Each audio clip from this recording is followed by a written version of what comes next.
All right, welcome back, everyone. We are ready to cast this game. Can't Counterpick Stupid versus Resurgence of the Storm for Division C West.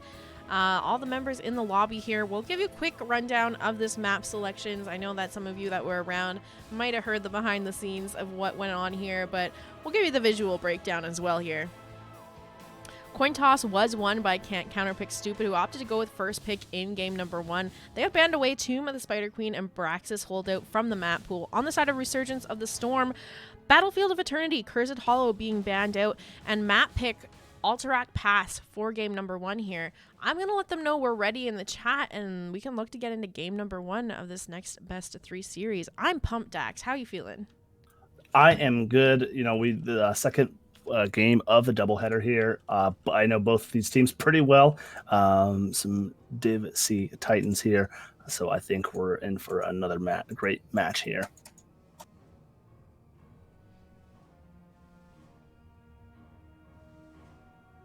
All right, I'll let them know that we're ready. But yeah, Alterac Pass, you know, this is one of those maps that, you know, sometimes makes it through the ban phase, sometimes not. This one, yeah, it gets banned out quite a bit, which is surprising to me because I don't know. It's not one that I have ever weird really... strats for it. Yeah, maybe. I know one team plays like choke. If they're ever on this map, they usually try and do the choke all. You know, it is an Abathur map. I think personally, I'd rather play this one than Cursed Hollow. I just think Cursed Hollow is a little bit snowballier. Really? But, you know, I think so. I think Cursed Hollow ends a little bit earlier, but I may be wrong. But this one has that, you know, core mechanic where 9 times out of 10, you usually have to get at least 2 keeps down before you can end the game. When Cursed Hollow, you can kind of get a curse, a couple picks, and have a boss in lane with you and end within like 10 minutes. Yeah, I just find it's so easy to get structures off this first objective on this map that it starts to become kind of snowbally. I have to sneeze. Oh, no. You know what? It's I know you and I cast it earlier in the week. I believe it was on Monday. But this time of the year, this week, my allergies have just been terrible up here in the Northeast. My nose has been running nonstop. No. You know, it was so I thought it was, I know I talked to you a little bit. I thought it was a head cold. I had the sore throat, but it just seemed to be just, you know, the allergies. And that's what I ran off to do here, was just take, like, you know, the nighttime Sudafed here as I am an East Coaster. So hopefully, you know, you won't get the sniffling from me. Yeah. Hopefully you'll stay awake through the cast.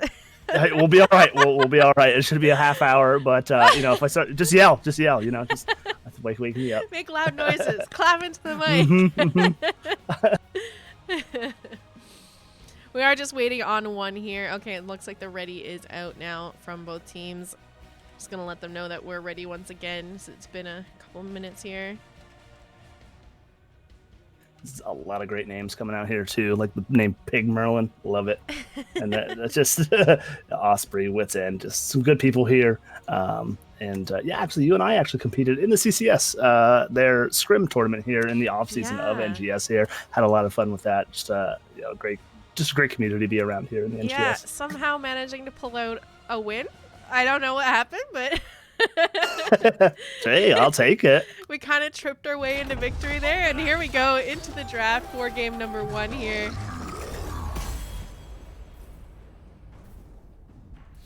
Let's see what these teams like to play here.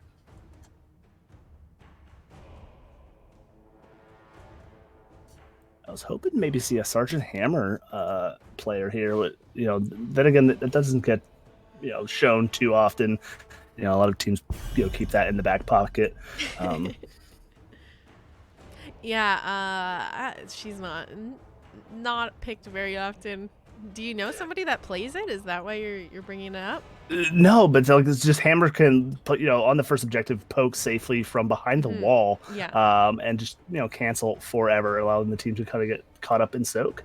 So I wasn't sure, you know, that's just this. If you pick this map, I just assume you have some sort of cheese strategy, and that's just what I assume. I just don't trust anybody. Just just, you know, expect the worst. Is how I usually do these games. It's gonna be the Zeratul banning coming out from the side of Can't Counterpick Stupid to kick off the night here. Zeratul, not something you typically see picked up in this division. So I'm kind of surprised that that was banned here. Even in higher divisions, you don't even see him getting banned out or played too much. Yeah, just a really high skill floor hero. But being able to execute that hero really well can lead to a lot of one-sided team fights. And then that's going to be a Garrosh ban, a target ban onto Falcomer here. Does play a really great Garrosh, and then as well as just Garrosh being able to take the extended throw at level 1 and throw people over the wall on their fort on the first objective as well. Just kind of not want to deal with that. All right, what's it gonna be? It's gonna be that Greymane coming out for the second ban on the side of Can't Counterpick Stupid. I think he's just a strong hero overall, so I'm not too surprised, but I wonder if it's a target ban onto Resurgence of the Storm. I feel like most teams have a good Greymane on their roster. Like it's just one of those things, like you have to have someone that can Greymane on your team, right? I think so. A tremendous siege damage, on BOE. He has an amazing race potential and just the blow up to secure a ton of kills. And then there is the Sylvanas ban coming out here. No black arrows trait shenanigans here. No cheese, no surprise bottom cheeses coming out here. We're straight shooters here in game number 1. Now you're talking about having that stall on objective. There was quite a few heroes that are still capable of doing that. Chromie can do it. Li Ming can do it. You can also grab the Junkrat, quite capable of poking and stalling that out. It is going to be Tassadar being grabbed, though, for the side of Can't Counterpick Stupid to start off this draft. Yeah, so that's going to be Thorn, who does play the Chromie, but that could be a pickup for their team as well as a deterrent. Wingman playing a ton of Tassadar. Looks like 7 or so games on Tassadar this season.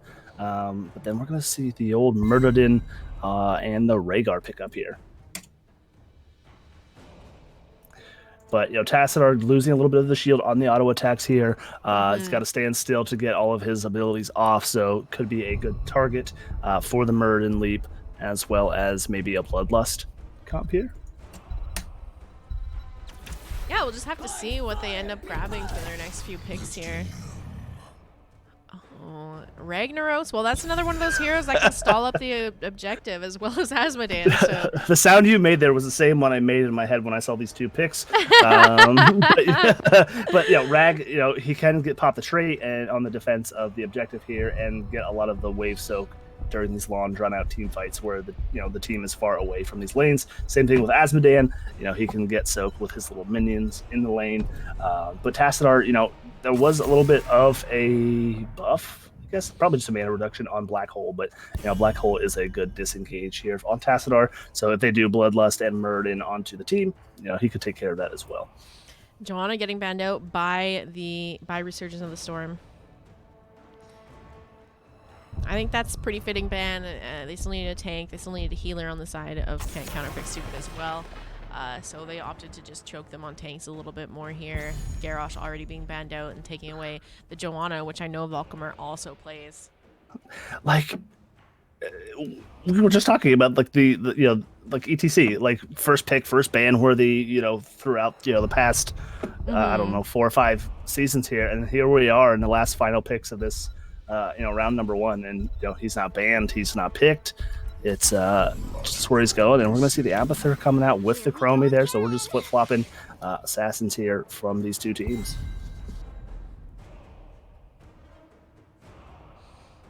All right. Chromie is making me believe this is not going to be a Bloodlust comp. Yeah, I still think they're going to need an auto attacker. It could be an Illidan, perhaps. This is a good Illidan map. Twin Blades variant is still on the table as well. But they're looking pretty beefy on that side. They still need a team. I mean, I would like C2, D2 also plays Malthael. So, Abahat and Malthael wouldn't be terrible into this team comp as well. Do have Can't Counterpick Stupid locking in their healer and tank finally now. May making it all the way to the end of the game. So they're going to be grabbed up by Valcomer and Brightwing being locked in by Wit's End. This is going to be probably another damage here on the side of Resurgence of the Storm. I'm interested to see. I was gonna say I want to know if it's gonna be that Illidan, because as soon as you said that, I'm like, you know what? I bet you're right. Yeah, and now the Brightwing and the May. I mean, that's maybe what they anticipated there. So, Brightwing for the polymorph, and May being, taking a hint at the Johanna ban, not wanting to deal with those blinds, but being able to pick May with her Q does blind. So try and deal with Illidan here a little bit. Yeah, I mean, the thing is there's really not, aside from a polymorph, there's not a lot of hard CC to lock down an Illidan just flipping around in the back line of Can't Counterpick Stupid. So I'm really interested to see how this plays out for Resurgence of the Storm. And now my dog is crying. Oh no, it's your dog's turn. I think mine finally fell. I was trying to peek at him during the break there. I think he finally fell asleep. I didn't want to wake him up. But yeah, I mean, I guess until level 10, if Tassadar does go Black Hole, May with the Avalanche, I mean, he's wiggly, so Valk's going to have a hard time, if he does go that Ice Wall.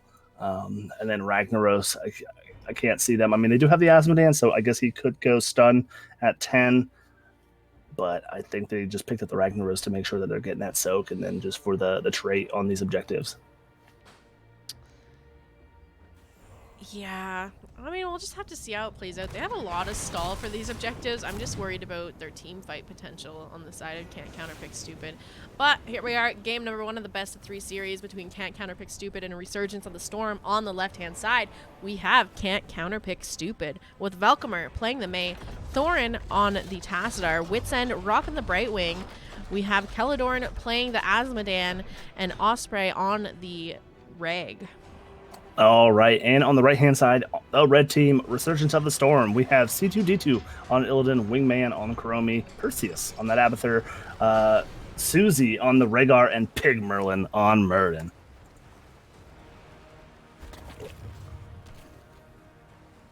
I was already setting up. I was setting up his mines here to catch them on the rotation, eat a bit of damage, going up to top lane when they do make that rotation. But Ray's already up there. Velcomer taking one of those mines here, does drop that Blizzard. He's going to back out. Not before getting quite chunked by Chromie's Dragon Breath here. Again, another Chromie going that vision. So apparently I've been doing it wrong all along. I will have to start using that talent a little bit more, I think.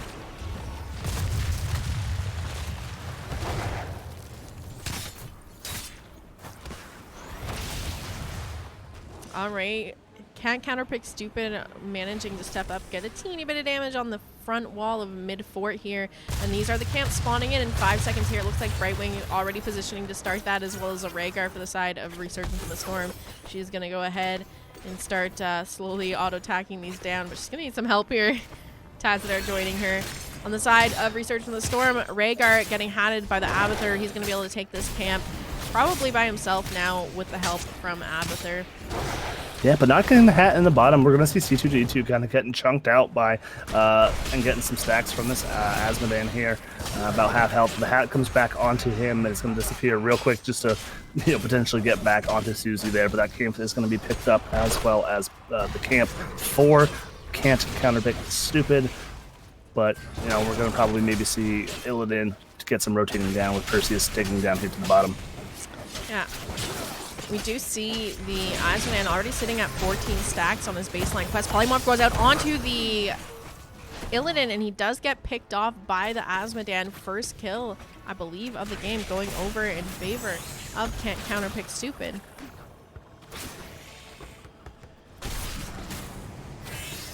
Yep, I'm going to see Asmodan be able to go back, and Brightwing's going to have her Z available, so she can kind of sit down here and soak to her heart's content and just end up being wherever she needs to be. Looking up here at top, we're going to see Pig Merlin and Osprey just trading blows here. Osprey worse for wear when it comes in the mana department, with a hat, I have a hat on him, but let's see the Z coming out onto Osprey here.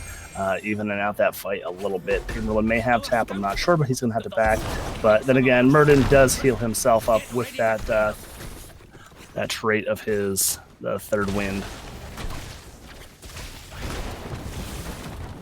Yeah, we did see Murden talent into third wind at level 1. Usually you see Murden take that Q quest level 1, so he's going to have that extra heal on his trait. to kind of help them sustain in these objective fights. This is objective coming up in a short few seconds here, and there we go, third win being proc for a second, and he's already back to half health. I like the pickup on this map. I mean, it gives him the extra sustain. If the healer is out of mana, the healer has to back. He doesn't have tap available. It just kind of keeps Murden in these fights a little bit longer. Look at this siege coming in from Can't Counterpick Stupid, already taking down the bottom wall on the bot fort here. It looks like they're going to stick around for still a bit more. Yes, 7's online now. They have a talent advantage. They can kind of sit here and do what they want. But like I said, without the body here on 10, they are down a body in these team fights on 3 lanes. And that's what they're doing. They don't care about objective. They can sit in these lanes all day long and just counteract the soak that Abathur is getting for their team. Both the siege camps up and available for these teams to cap if they want to grab those before heading to objective here. With the way that Can't Counterpick Stupid is playing this, I'm wondering if we're going to see Asmodean opt to go for the demons at level 10. What's that ability called? Demonic Invasion, I Yes, thank you. Just because they're already trying to force down a fort, I'm wondering if they're just going to have Asmodean backdoor forts and keeps while objectives going on with his demonic invasions. Because it's kind of feeling that way right now. Yeah, I mean, that's the bane of Abathur's existence, right? Is the globals, and you have Brightwing as a pseudo global, but the same thing with on Osprey getting quite low here. We have that Murden with the hat stepping up, trying to get the kill onto him, but it's going to be the tower that actually gets the Murden picked off here. Osprey managing to survive.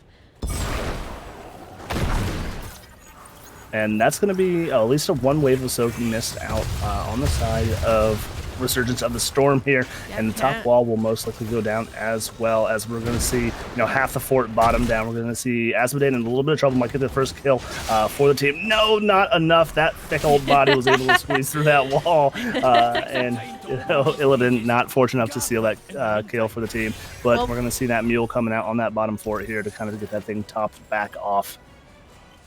At 2 minutes after objective has been up and available, we finally see a little bit of a cap happening here. Can't Counterpick Stupid getting 23 seconds on the objective left now. It feels like a really slow game, but I know Can't Counterpick Stupid is just going for that level 10, and now they're going to start to turn it around here. They did hit it, so now they can kind of show up to this objective and contest it and start to win some team fights. We have that Avalanche getting picked up by May. We were right. It is going to be the Demonic Invasion getting picked up by the Asmodean. Black Hole from the Tassadar. Lava Wave from the Ragnaros. Brightwing still holding on to her ult.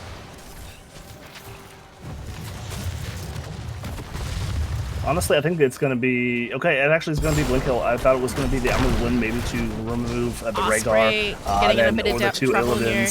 Yeah. He does manage to survive, and now eyes are on that Muradin. May's chasing him down here. Osprey stepping up to try and get the channel on this objective, but he's going to eat a couple W's of Chromie's Dragon's Breath here. So getting quite chunked in the meantime. Slowing Stand is dropped down. It's going to zone them out from this objective quite well, and the Time Trap used as well, catching May here. Going to reduce our armor for a moment. Osprey once again eating the Dragon's Breath from the Chromie. Channel interrupted. Murden coming in on the flank here. Tastar looking like he's in a bit of trouble, but we are going to see that Asmodean get picked off in the bottom lane by Illidan. Illidan does have the hunt up now and available to join in this fight. He just needs to get in range, and I expect for that to come out any moment here, as the members of his team getting a little bit low. Murden getting quite chunked here seems to be the target. They do land that Avalanche onto him, sending underneath the towers. That's the clone, though, so, I mean, not really much to grab there, but here's the hunt, and it does go out onto the Tastar. He does pop that Gladiator's Medallion. Phase Shift coming out from the Brightwing, and so just barely missed it there. Tassadar does get picked off. I thought she was going to make it in on that blink there, on that trait. Yeah, it was so close to getting popped off on him there. Unfortunately, he did fall. We are going to see the Rhaegar pick up the siege camp now of Resurgence of the Storm. Asmodean looks like he's doing a rotation down. He's maybe just going to go for this. Oh, he's going to go for the camp as well. I thought maybe he was just going to say, screw it. Look at this bottom fort. They have a mule on it, and I have my Demonic Invasion in 10 seconds. I'm just going to head down there, drop my ult, and secure a fort for our team. He may still do that. We'll just have to wait and see. Yeah, Ultimate Evolution is down. They will not have the body on this, so they can kind of afford to put Keldorn in the bot lane. Abathur having to slug his way out of there. But here comes Asmodee, like you called it, Jazz. He's going to probably just pop Demonic Invasion and take down this fort here. As his team does cap the objective here, so that's going to kind of put them in a strange place. Does Abathur see? Does Abathur see? Okay. I was going to say, I don't know. He's going to be able to back up here. Top, well, that cap was taken by Valcomer here. So they do manage to take that back. Only 13 seconds left on it now. Hunt coming in. Target is Thorin here. We are going to see that Tassadar get picked off once again. Valcomer struggling to get away here. But he is able to back out. Brightwing popping that spell armor, giving a bit of speed boost and keeping him healed up. Channel now looking to be grabbed by the side of Resurgence of the Storm. They still have quite a bit to go here. Tassadar back up in 15 seconds. I'm going to leave him with about a 10-second buffer if Osprey can manage to live here. Looks like for now he does manage to get out of there fairly unheld. We have the phase shift coming in to keep him alive. Has he used his Molten Core yet? Yeah, he had used. Yeah, he is. No, not the Molten Core. He's going about to. Oh, he's backing now. I thought he was going to pop the trait there, but not getting used yet. But now would be the perfect time if he can get back. We're going to see the avalanche onto that. All right, we are going to see Rhaegar and the Illidan getting thrown under the fort. They're taking a bit of damage, but this is going to be first objective secured by the side of Resurgence of the Storm. Looks like Muradin getting quite low, though. They're trying to find these picks, get some value. Oh, my goodness, just nothing left, and they finally get the pick. May securing it with one last auto attack there. That will be Muradin getting picked off right before this objective spawns in, meaning they're down a body for this push. And hopefully this means, hopefully for Counterpick Stupid, if you're cheering for them, they'll be able to defend this a little bit easier with the Muradin being down for the next 15 seconds. Lava Wave coming out from that Ragnaros, going to push down that bottom lane. I really think that he could have popped that Molten Core instead of backing there, and maybe that would have went a little bit differently for his team, as they were kind of, they kind of had decided that they were staying for the engage. Yeah, I think he would have been able to provide some of that, just some of that space for them to maybe counter on that. You know what, too? If he had Molten Core there, that Avalanche, he would have been able to follow up on the Rhaegar and Illidan with a stun, because he would have been on that core already. It would have actually would have been played really well by the side of Counterpick Stupid if they had done that. Abathur digging away here. Valk is looking for him here, but good defense on the side of CCS here. I mean, they are only down one wall, I believe, in the bot lane there, and they have 2 forts and all 3 front walls down on the side of CCS. So just long drawn out first objective there in favor of CCS. We're going to see Perseus jumping over the wall here, going to get a stun onto Keldorn, but the blink heal is going to come in. Polymorph is going to come out, trying to keep Keldorn alive here with that Brightwing doing the best he can with the blink heals. It's doing quite well. Keldorn back up to almost full health, and they're going to get the counter. Well, they're going to get a pick maybe here. They have the Avalanche coming out. Muradin getting a little bit chunked here, but he's able to Dwarf Toss out of there, is looking to escape. Slow comes out onto him, but it's not going to be enough for them to secure the kill. Level 16 is now up and available for the side of Counterpick Stupid, so they have the advantage if they want to look for fights here.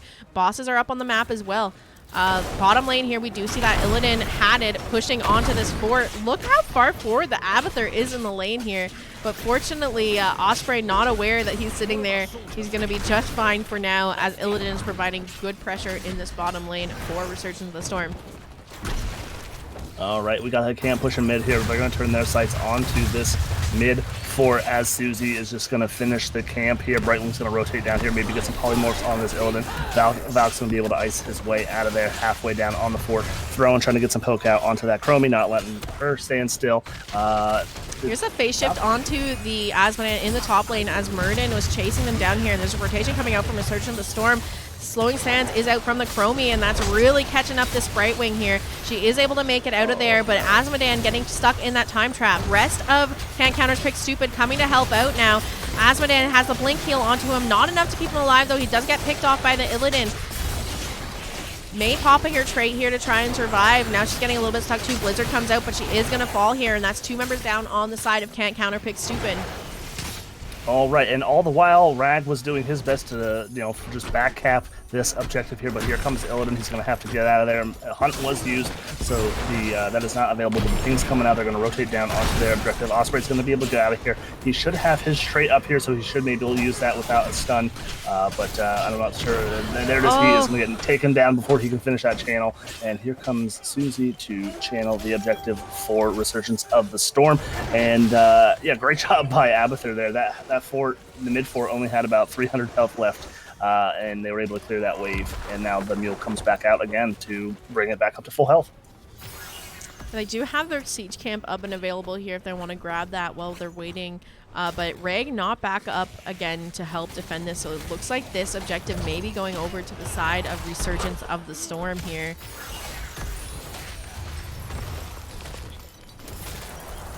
And May's going in for the fight anyway, though. The snowball is out. Here comes the hunt onto the Tassadar once again. Thorin getting quite chunked. He was able to pop his little invisibility walk away here, and it does look like it is going to be the Muradin that's getting focused here. Asmodan doing quite a bit of damage onto him. They do get that pick onto Muradin, but not for free. Asmodan does go down in the fight. Velcomer and Brightwing getting quite low. They're looking to get the kills onto them as well, and they are going to get it onto Velcomer. 2 members down on the side of Can't Counterpick Stupid to the 1 of Resurgence of the Storm. And we do see Resurgence of the Storm managing to secure the objective here. And look at already in the lanes, already pushed forward for Resurgence of the Storm. This is going to be really great for the objective spawning in right now. Yeah, the back-to-back objectives, kind of like Tomb of the Spider Queen, you can get a lot of damage done. You get the lanes pushed back in your favor, and then you can kind of capitalize on this one. I expect all 3 forts to go down with this one. Rag going to use the trade there, but get completely blown out of that as the encampment just pushes this a little bit. He's doing quite a good job 1v1ing until the Illidan got the hat on him here, and they were going to see the polymorph come out, and they're looking to try to get that kill onto Illidan here, and they do manage to find it. Reg securing it with that meatball rolling on the ground there. And Rag's not done yet. Molten Core is down though, so he doesn't have that up and available. They need to clear out the rest of their lanes. They do have that camp pushing in, or that objective pushing in top right now. And they did lose all of their forts with this objective, so Resurgence of the Storm finding a little bit more value off of this. This is only the 2nd objective of the game, but we're already almost at level 20s. Yeah, I expect maybe a top boss play here. It looks like that's what they're going to be able to do. We're going to see the camp getting picked up by Resurgence of the Storm. Brightwing is in the bottom. She's just clearing out and pushing this wave. And then I don't know, did she go Bribe? No, she went polymorph at 1. Okay, so she's not going to be able to take that camp for their team. But they're going to sniff us out. Pigmerlin trying to get vision in there. I'm expecting to probably queue this bush. But the ping's going to come out here. But Avalanche is going to be able to take away most of these teams here if they do try and step up on this point. And there it goes. And that's going to be the boss going over to the side of Can't Counterpick Stupid. The fort already down in this top lane. I'm interested now to see if they want to siege with it with that level 20 advantage. I think that's what I would be looking to do if I were them right now. Use that 20 advantage while you have it. Try to take down a keep. You already have the Asmodan that's quite capable of backdooring another keep at any moment if they want it. All right, and Rag's going to go back to clear that mid camp that is pushing down that wall, so it will be a 4v4 fight here in the top lane. Abathur's creeping up there a little bit, getting vision on that bottom boss. Lava wave used to clear up that wave as well as they turn their focus onto this top keep. They're getting caught a little bit in that slowing sands. Polymorph coming out onto the Muradin. He gets chunked real fast with that Tassadar damage. Illidan also lacking quite a bit of health, and they are onto this keep now. Boss, a little less than quarter of its health left, and we're going to see the Chromie getting picked off by Can't Counterpick Stupid. It's going to allow them to stick around here a little bit longer without that pressure from Chromie damage coming out. Polymorph connecting onto the Illidan Tassadar, landing a Q onto a couple members of Resurgence of the Storm, and it's going to be the keep going down for Resurgence of the Storm. Did you have that siege camp up here? It does look like they're going to go for the invade here. Level 20 is almost hit for the side of Resurgence of the Storm, but they're still down this Chromie going into this next objective. Yeah, not a bad cap there, not having 20s online, but usually risky when, only having one person down trying to cap. But the polymorph coming out onto Pigmerlin, not going to be able to leap in there. Blizzard zoning off the rest of the team here. But Rag still pushing mid. That he was able to take the camp there to clear this up real quick, and then we may see a free objective coming out for CCS. Chromie is up in 5 seconds here, so she's going to be able to join the fight. Reg is backing up to do the camp, so if they grab the fight now, it might play out in their favor. You have that, the ultimate evolution up from the Abathur as well. If they can cancel this, I wouldn't mind seeing maybe Illidan sneaking away to maybe grab bottom boss if he is able to, and then hunting back into this team fight. Could be a play, maybe to take it off of the board for Counterpick Stupid. But it looks like they may position down here. Hunt's going to come out onto the Tassadar. He's going to, oh, I'm sorry, that is not Tassadar. That would be the Ragnaros and the Blink Heal going to come in onto Osprey. Lava Wave going to get used. Illidan getting really low here. The Blizzard's going to be able to zone him off, and down goes Illidan as they turn their sights onto Pigmerlin. Out comes Black Hole catching Chromie into that. We're going to see the Ancestral coming out onto Pigmerlin. Going to get the double heal off onto that. But the Polymorph coming out onto Susie, onto that. Rhaegar trying to get some wiggles out of there. Get caught there. Great body blocks by the Tassadar here, and that is 2 members down. Double kill in favor of Counterpick Stupid. They're going to ignore the Abathur clone here and take bottom boss for themselves. I mean, they saw that demonic invasion up from the Azmodan as well, so if he wanted, he could just start pushing in that bottom lane, drop his demonic invasion, already do a bunch of damage onto this bottom keep for the boss. It does look like the Murden Abathur looking to go and try and get this objective. With the cap. This is points for me. Oh no! Caldorn's going to sniff this out. He's not going to happen. Here comes the Polymorph. That's going to come out onto Pigmerlin there. Abathur's going to dig his little body out of there. Unfortunately, not being able to get the kill onto the Abathur. But nice try coming out from Resurgence of the Storm. I thought they were going to get it there. Yeah, and now Resurgence of the Storm has that boss that they're going to have to clear up in the bottom lane, letting Counterpick Stupid start the channel once again onto the objective. Only 12 seconds needed until this one goes over to them. Yeah, unless if a crazy team fight breaks out here and they're able to stop this objective, I think that this may be GG's here in game 1 going over to Counterpick Stupid. Yeah, definitely going to be a more difficult defense here. All of their lanes are pushed in. They have that boss already beating down on the bottom keep here. It does look like they're making the play for the mid-siege. They have the demonic evasion still up on the Azmodan as well. Hunt comes out onto the Tassadar. He's going to pop his invisibility. Brightwing coming in to help him out, but he's getting quite chunked here. The wall going out down is actually going to hurt him. And unfortunately, Tassadar getting kicked off, but a good defense coming out from Resurgence of the Storm. Unfortunately, Illidan also falling on the side of Resurgence of the Storm, but 2 for 1 so far in this engage. Clone was used. We did see the Avalanche come out, so not much left for the Mei to survive here. Brightwing gets picked off as well by that Chromie, and the chase is on for the rest of the members of Can't Counterpick Stupid. Down goes the Ragnaros, Velcomer on the Mei being the only one to survive that engage, but look at the pressure heading towards their core right now. Abathur just solo defending, little slug.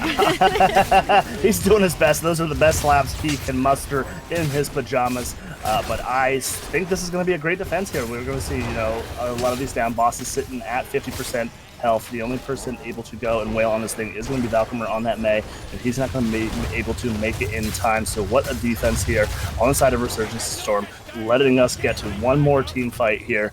As we see the top boss coming back up now, they may make the play on that. Still Brightwing down. She does have the Z in, so not much of a deterrent there, but Ragnaros is down for another 20 seconds, and that's where we see them head.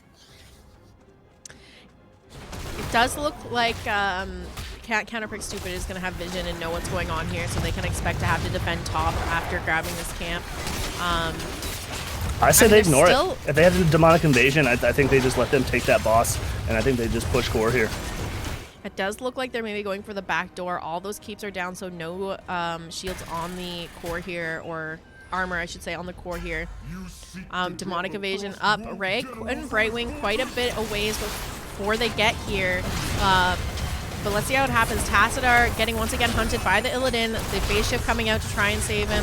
But it's going to be the Azmodan that's getting focused in this fight, losing quite a bit of health. We have that Black Hole and the Avalanche coming out to zone off the team.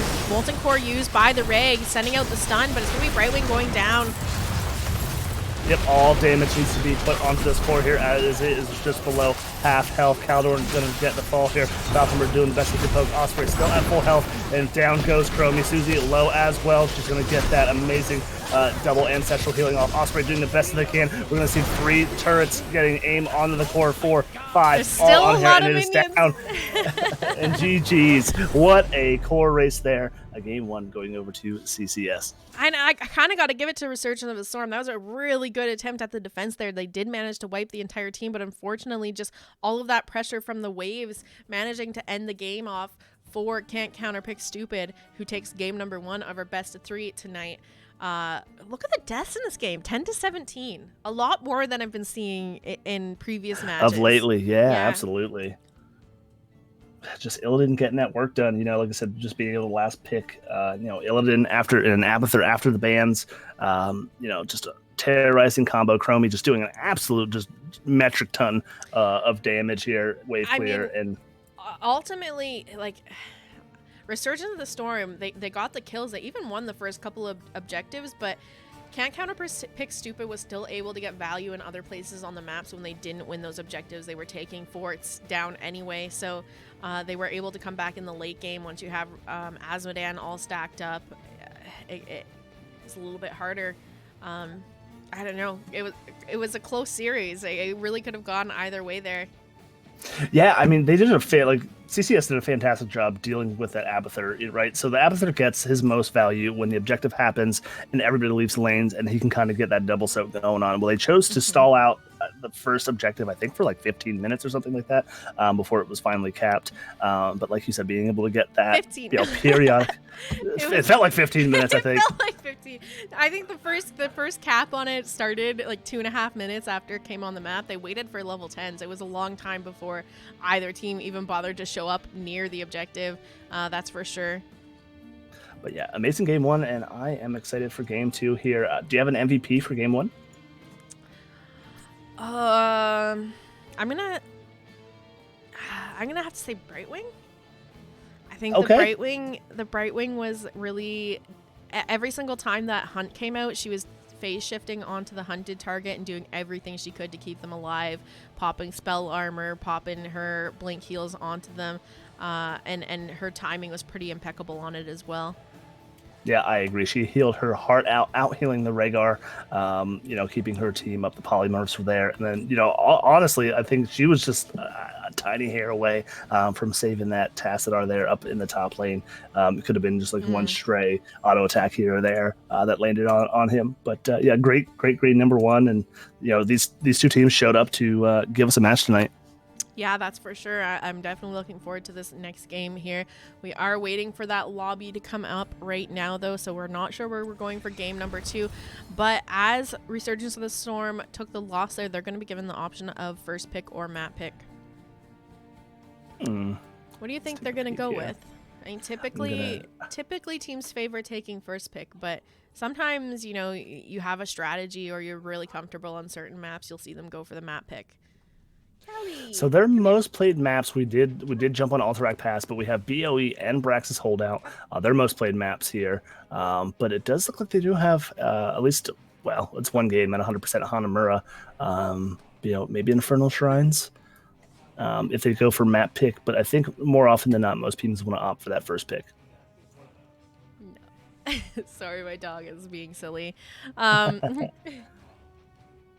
Here, just a second. I think she's gonna do tricks. Ooh, fantastic. She will.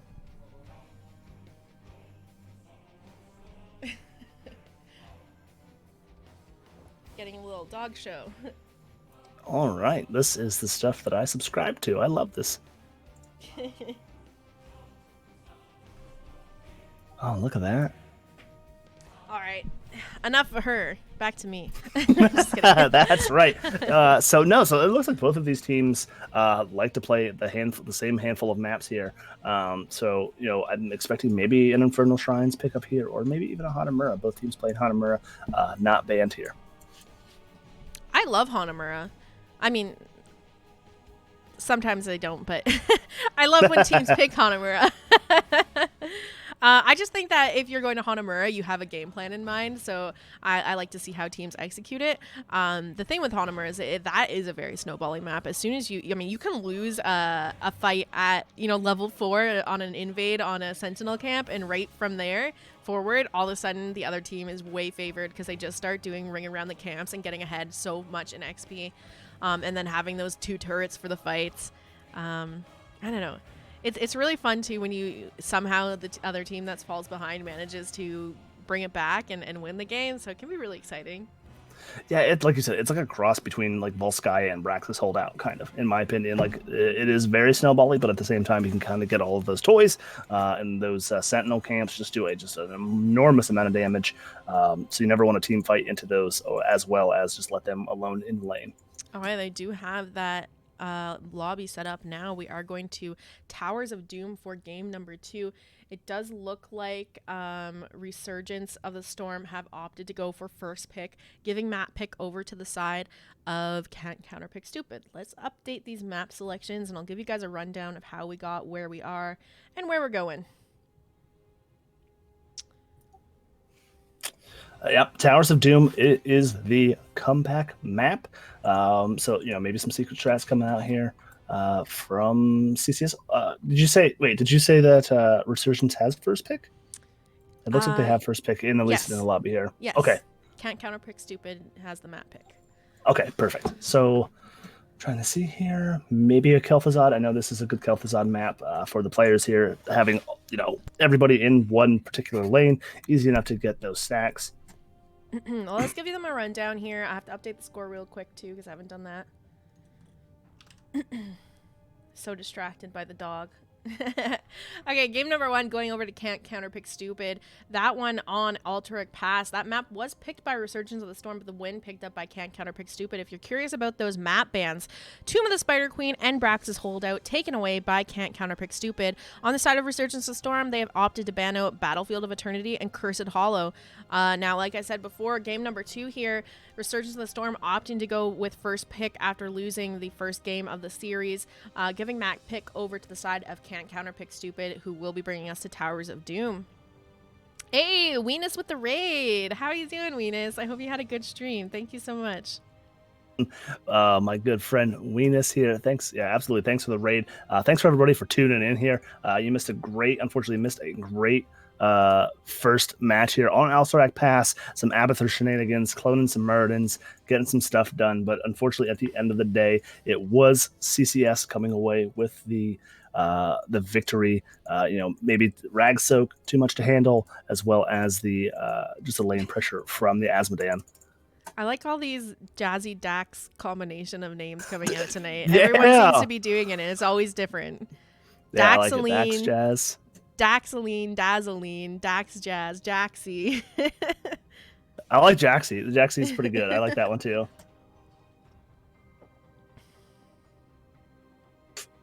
It did just get a little bit more moist in here as we see the remaining members of Resurgence of the Storm come creeping in here. Now, I love this map. I am a Zul double soaker at heart. I love picking him up on this map. I know you love playing the offlane as well, playing those bruisers, Jazz. I know we have this talk quite a bit. I mean, for me, I don't need to be, in the team fights, doing all kinds of cool stuff. For me, just enabling my team and trying to get the biggest XP soak number is the game for me. And I could just AFK, just auto attack waves all game and just have a blast. Dax is just here for the PvE, everyone. Yeah, how about it? It's too much pressure. There's too much stress doing the PvP stuff. Nah, just let me just kill some minions. Callie's being silly. Sorry. She keeps distracting me. Looks like we're getting some readies out here and we can get into game number 2. But yeah, as you're saying, Towers of Doom, definitely probably one of my favorite maps. I love playing the offlane. I also love playing in the 4-man. Both can be quite fun, but definitely being able to carry your team in the offlane here, get them that XP lead, maybe even get a pick on the offlane is super, super valuable. Hi, Pupper. Yep. So we do, we definitely see Let's do this here. So, C2D2 does play Malthael, 50% win rate on that hero. Great double soaker. Leoric could be a double soaker as well. I'm trying to see who else plays it. But, Zul's there, Leoric's there. Yorel can do it. Sony can do it as well. So options are definitely on the table. It is standard, to do the top middle double soak, but teams may just want to float somebody else up and just hard push, top lane. So we'll see what happens. Have Callie making an appearance here? I think she just wants more TREATs. I can't say the word. I mean, who doesn't? All right, does look like they're ready to get into game number 2 here. So let's get into this. Towers of Doom for this next game between Can't Counterpick Stupid and Resurgence of the Storm. Yep, Ravenlord has the best voice lines. I don't care what anybody says. I love the towers. I'm just gonna clip that and make it a notification sound or something on my phone.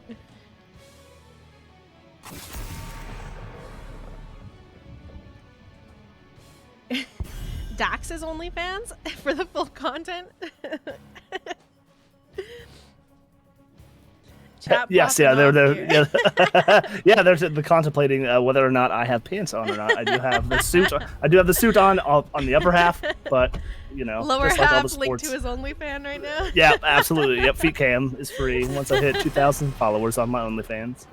But it could be the same thing, like Sports Center. I mean, especially now, like everybody at home doing the social distancing camera stuff. Look, people probably got sweatpants on. They got shorts on. Oh, definitely. I'm not mad at anybody. I'm pretty sure there's clips of news reporters and all kinds of people accidentally forgetting that they're not wearing pants. I bet. All right, and we're probably gonna see the same bands here. We're gonna see the Garrosh band, the Sylvanas band. But I think Sylvanas was she in the 3rd band last game? She may have been in the 3rd band, but the Phoenix this time. 2nd last game, so exact same bands already coming out from the side of Resurgence of the Storm. I play to win. All right, and we're going to see the Phoenix band. I know Valcomer has a personal vendetta against that hero. I am not surprised to see that thing banned, but we're going to see Pig Merlin grabbing that Diva first pick. And let's see what happens with it. Like I said, she's getting a little bit of the damage nerf here. This could be another Abathur map. We'll maybe see that ban in the 3rd phase here. But Kelladorn grabbing that Greymane and the Leeming here. We are going all out for that siege damage on the side of CCS. And for those resets. Mm-hmm.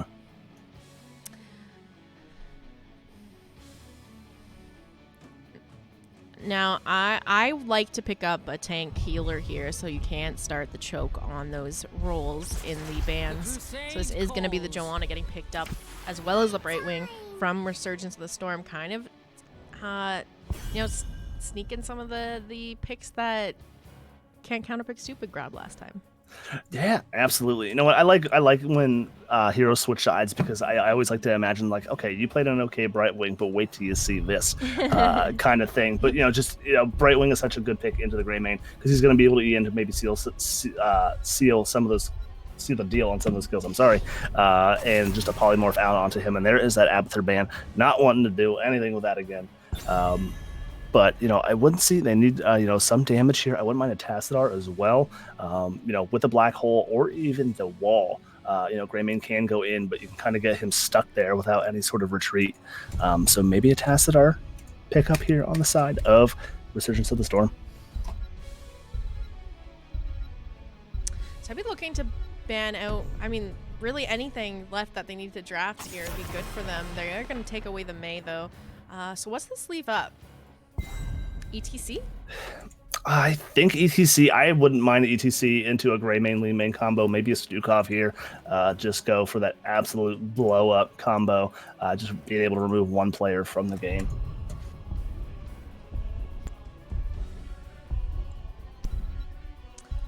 Well, we're gonna find out here in just a moment, but it's gonna be the Yorel for the off lane. Diablo. I'm like, there's another tank we're forgetting that's here. A hero, right? Yeah. No, I like that better than ETC. I think Diablo, Greymane just pair really well together to begin with. They both can kind of just dive and, get that single target blow up focus going on. I still like the Stukov with this, but I wouldn't mind seeing Ando in either. Maybe Light Bomb Urel, Light Bomb Charge Diablo, Light Bomb Greymane in there can cause a lot of havoc here. But the last 2 pickups coming up here is that Malthael and that Tassadar. So we are going to see that double soak. So I think Malthael trades well into Urel. I think he soaks better. And he is kind of, depending on what he takes, I think at 1, he is gankable. But yeah. Yeah, it's kind of a little bit different draft coming from the side of Resurgence of the Storm, is they already had an offlaner that's quite capable and double soaking on Towers of Doom with the D.Va pick, but they're going for another pick here on that Melthiel, so I'm interested to see which one of them ends up doing the double soaking here, and it's going to be Uther being grabbed by the side of Can't Counterpick Stupid. I'm typically not the biggest fan of Uther. So it depends on the build. His, especially on this map where these fights are kind of long and drawn out, but their team comp wants somebody to be removed from the game immediately. So I love the pick up there. He's going to be able to stand up with Diablo. He's going to be able to follow up stun on any of the Qs or the Es on Diablo there, and they're just going to be locked in. So I still expect W build. I think last time I saw it, for at least last 2 weeks, Uther was the highest win rate healer in the game. I think he was at 55%, but not having such a mana tax on his W any longer. But again, his cooldowns are so long that Tassadar wants to poke forever. I mean, D.Va can just dive and just be a nuisance on everybody. I'm just going to quickly pop over to these map selections and give people a rundown because I see some new faces in chat.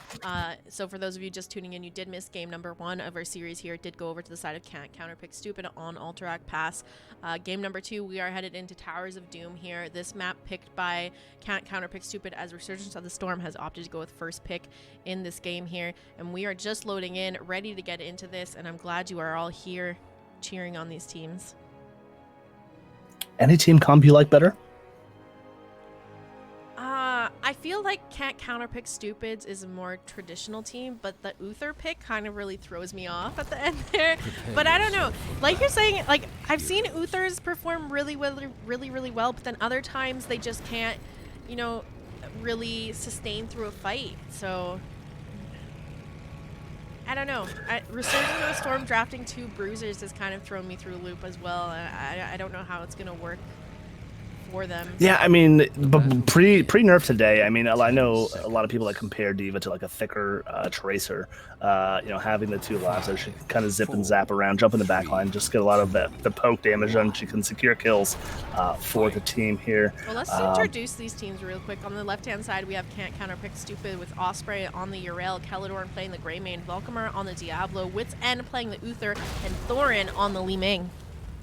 All right, and in the red trunks for Resurgence of the Storm, C2D2 on that Malthael, Wingman on the Tassadar, Susie on the Brightwing, Pig Merlin on the D.Va, and Perseus on the Johanna. Urel just opting to go straight to top to start the soak there. It does look like it's going to be Malthael, matching her in that mid-top rotation. So I imagine level 1, if I had to guess, he went on a Pale Horse, which, yes.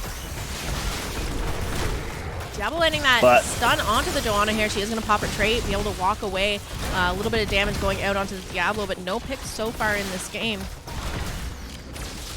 Yeah, Wingman has to watch those walls there. I know Valk was trying to position for it, but he was trying to flip over Perseus and wallbang them into their own wall. So, in the middle of the lanes here, you may not want to give Diablo another structure to stun your teammates on, but a lot of poke damage coming out. He is a squishy boy, and we will see the W pick up on that Uther. And I think it's almost standard builds across the board. We do see pro moves getting picked up here by D.Va in the 4-man, increasing the movement speed and the armor every time it takes damage up to 15% of the time. So good pick up there. Maybe a difference between that and the self-sustain that you would normally see in the offlane D.Va. Both of these teams picking up those sappers in the bottom lane. Greymane rotating up to mid to catch some soak there.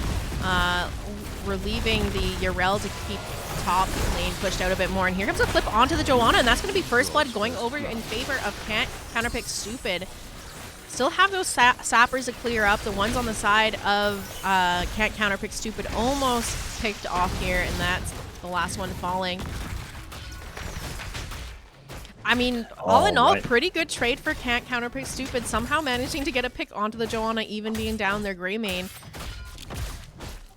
All right, and electric fence. That's not a bad pickup too, with all the melee here and the dive on the Tassadar there. We're going to see Diablo opting for the auto attack. Keep himself up on his health sustain. Just reducing the tax of the health pool for that Uther, and they can be dumped elsewhere. But the flip going to come out onto Pig Merlin, but not going to have your Q out of there. The W going to come out. Perseus going to step up and condemn. Almost trying to turn the focus onto Wit's End Mender, but he is going to live Keldor, just trying to get some of that auto attack damage in as we see the first round objective come up here on the 3 points. Yeah, it does look like Malthael having a little bit more pressure in these lanes right now, already pushing in on this top fort. Osprey a little bit behind. I just want to quickly take a look at their soak. Yeah, Malthael at 4,200 XP with the Yrel at 31, so already quite a bit ahead on XP into the Yrel as well. All right, and the stump coming out on the Diva. Diva jumping on the back line, trying to deal with that Uther, but the W coming out onto Valkyrie, the Z coming down onto Wingman on the Tassadar to keep him alive and stay in this fight. But the Diva Bomb is going to be able to come out here and channel to create some space, but it looked like both teams just didn't want to stand in that. Let's see, Valkyrie getting a little bit low, kind of stuck in the bottom there. Keldorn going to be able to get out there as well, but I think that is the cooldowns for Uther, and it will be, and down goes Diablo, and the bottom objective will go over to Resurgence of the Storm. So I see a lot of what's happening here. Having that Diva in the 4-man bottom is kind of creating a little bit of a headache for the Li Ming. She's not quite able to get those orbs and missiles onto the back line of Resurgence of the Storm to get those resets that they need in these fights. Unfortunately, for the side of Counterpick Stupid, the score is now 32-36 in favor of Resurgence of the Storm.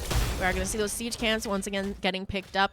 Resurgence of the Storm already locking in their camp here. The sappers on the side of Counterpick Stupid not quite down if they wanted to go for the invade, but instead they're just going to start to push out this bottom lane.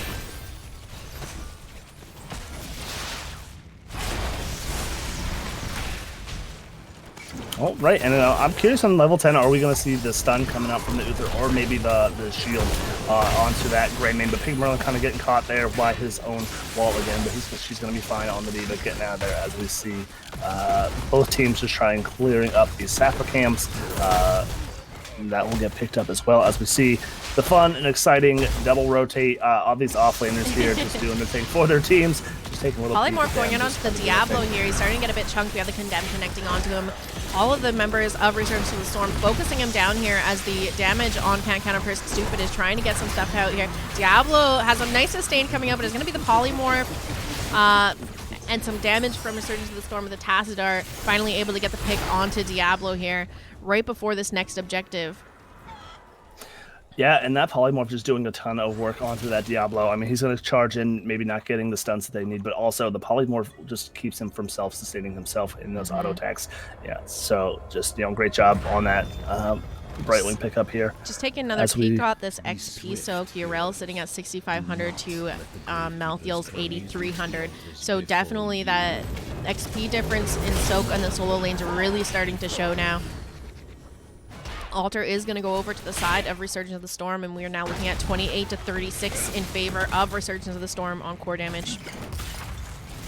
I know when you're playing this game, it definitely feels like it's just snowballing out of control, but this is one of those maps where it doesn't really matter. As long as you have one shot on core and a wish and a prayer, you can still somehow end up to win. Wit's End kind of get caught there. Diva Bomb's going to get blown out. Keldorn diving in to try and secure the kill and get some kill there, but down comes Perseus with the Falling Sword onto that Uther. He's going to get the Condemn and the Q to seal the deal on that kill. Black Hole going to come out there, try to catch the remaining members of Counterpick Stupid, and it is unsuccessful as we see them turn to get some free damage onto this wall here. And Joanna wasted no time picking up her ult there. As soon as she had it up and available, locked it in and used it right away to secure that kill onto Uther and keep the pressure onto Counterpick Stupid. We also have Black Bull being picked up by the Tassar, last rites from the Malthael, Blink Heal coming out from the Brightwing, and Micro Missiles from the Diva. Level 10's now online for the side of Counterpick Stupid. APOC coming out from the Diablo. Disintegrate being picked up by Li Ming. Curse Bullet from the Grey Mane. Ardent Defender being picked up by the Yrel. And we have the Divine Shield actually being grabbed by Uther. So a little bit of discussion about what we were going to grab there from the Uther. I was thinking it was going to be Storm. But it is going to be the Divine Shield. And they are going to contest this camp We do have that falling sword coming out right onto this camp, hitting onto a bunch of members, and here's that Ooh, divine great hammer from shield. Osprey on there. Go ahead and pop the R. There it is. She's going to pop that Ardent Defender, and there's an all-out brawl onto this. Pig Merlin getting a little bit low. That is down goes the Rita, and the resets is just horrifying. And down goes Tassadar as well. The flip onto the Johanna, and that is up. 3 kills. Sorry, Diva's got 2 lives here, but they are chasing down the Mouthfeel. This is the pick that they need to catch back up instantly. He's going to be able to steal. Oh, but not away into enough great body blocks, but he's going to be able to W over the pile and sneak away with his life. One escape there by C2D2. So we kind of saw why we're going to get the Divine Shield instead of Storm getting picked up there. That was popped on Uther to save him from the last rites and keep him alive. And now we have these altars being capped, and the score is going to be 24-32 now. Still in favor of Resurgence of the Storm, but it feels like Can't Counterpick Stupid starting to find their footing a little bit in this match. Yeah, the momentum is ever shifting in their favor here. They're going to rotate Caldorn up into this top lane. I would have loved to see them to maybe try and put some more pressure in the bot lane there. Malthael, though, yep. he is going to be able to use his W, get to the other side of Yrel, and get out of there. But still 3 members up here. If they can manage to find a stun or any kind of CC onto him, it would have been a pick. Unfortunately, for Can't Counterpick Stupid, not able to find it. They committed too much to the top, and they're going to lose bottom fort for it. And, you know, they're just going to lose maybe half a wall and leave top lane empty-handed with no picks off that. Valcomer now getting caught by the falling sword here. Lots of damage going out onto him. He does manage to use his Q to get himself a little bit better into position and is out for the moment. But as you said, that bottom keep going over to the side of Resurgence in the Storm, and this is always a difficult position to try and take back. You know, you see a lot of teams spend a lot of resources down into this bottom lane trying to force it back, and they end up falling way behind on XP, feeding the enemy team kills here. APOC goes out from the Diablo. He does manage to land that combo onto the Diva, who's popped out of her mech, but this fort is now owned by Resurgence of the Storm. We're going to start to see that chunking down the members of Can't Counterpick Stupid. Here's the Divine Shield out onto the Diablo. They manage to get the kill onto the Malthael, but it's not for free. Diablo falls down as well as the Uther. Ardent Defender being used by the Rel. She's going to be able to back up here, looking quite low though. Li Ming also in a little bit of a sticky situation, gets caught out by that wall and the follow-up damage from the Tassadar, and she's going to fall here. Diablo did have his souls up, so he's back and available. But here's the next altar spawning in right now. Yep, and they will have the extra shots here as we see Yrel going back to that double soak game as Malthael is coming up now to try and catch back up. But even Talonteer's here, 14 just a second from being online from Can't Counterpick Stupid. Even on kills here, 19-32. Not too bad here. They know this camp is gonna get invaded, so probably just aim all of their siege damage down onto their fort here to take this back. But Johanna gonna pop the Unstoppable, gonna be able to dodge the flip from the Diablo, gonna pop the Medallion to continue dodging that onslaught from Diablo. The LOL spray coming out from Perseus. Valcomer tried so hard to catch them there in that rotation. So here comes the rest of the team. King's coming out onto Osprey. They're going to hammer that Johanna in. She has nothing left to dodge any of the CC, so hammer into her as well. Unstoppable getting popped by. Here's the thing is, Can't Counterpick Stupid has none of their ults up here, so it's going to be a difficult fight. We now see APOC coming up, last right connecting onto the Diablo. He is going to get picked off here. Osprey going down next. The falling sword being used by Johanna to get her out, but she's now going back in, looking for that kill onto Caledorn, and they do manage to find it. 3 members down on the side of Can't Counterpick Stupid, and they walk in those sappers to do another few shots onto the core of Can't Counterpick Stupid. So Resurgence of the Storm looking pretty dominant here, and this is what I'm saying about grabbing this bottom bell tower. You see so many teams put so many resources into trying to take it back, and all it ends up doing is giving the enemy team a head start on level 16s, level 20s, getting that XP lead. As they just keep inting, trying to force it back. But it doesn't help with, like I said, the patch today. It gives the defenders the advantage. So Absolutely. in theory, it's doing more damage, like 10% more damage onto anyone trying to fight underneath this thing. So whoever has this tower is in the bot lane, either or just each team having their own is such an advantage here.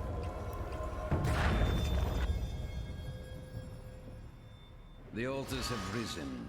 But we're going to see, channel onto this, but they're going to just let Wingman capture the bottom one here. Let's see if Pig Merlin and Susie can rotate up here onto this one. But Valkymer just doing the best he can to zone off this Malthael from the team. But we're going to see Percy's getting low, the Bright One's going to see, and Black Hole is going to come out.